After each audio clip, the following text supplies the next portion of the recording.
heard the question before, is the brand really the same as the generic?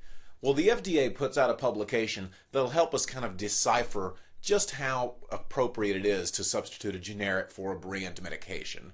In this lecture, which should be pretty short, we'll discuss the rating system that the FDA comes up with, as well as the book that the FDA has brought out before us.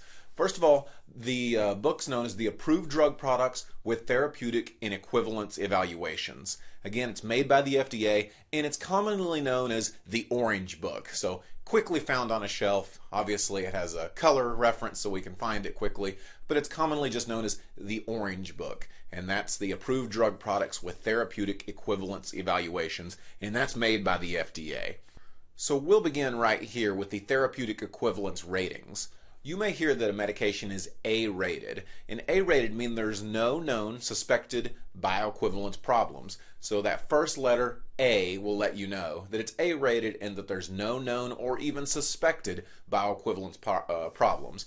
A-rated medications will be designated as AA, AN, AO, AP, or AT, and that just depends on the dosage form, depending on whether it's an oral medication or a cream or anything like that. But A is what I want you to pay attention to, that first letter, to let us know that it is A-rated.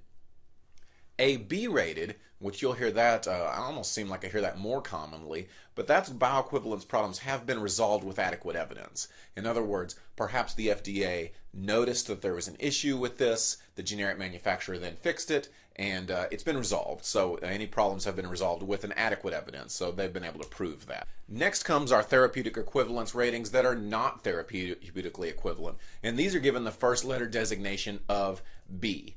They're designated as BC, BD, BE, BN, BP, BR, BS, BT, and BX. Now these medications are shown to not be therapeutically equivalent, and that is why they have this B rating. So if someone asks you what is better, A-rated or B-rated generics, we're looking for A-rated because they're usually therapeutically equivalent. Now those that are not are B. Now the doctor may have a perfectly okay reason for using them. You as a pharmacy may have a perfectly okay reason for dispensing them, but you need to know the different classification system here of A-rated generics or B-rated generics.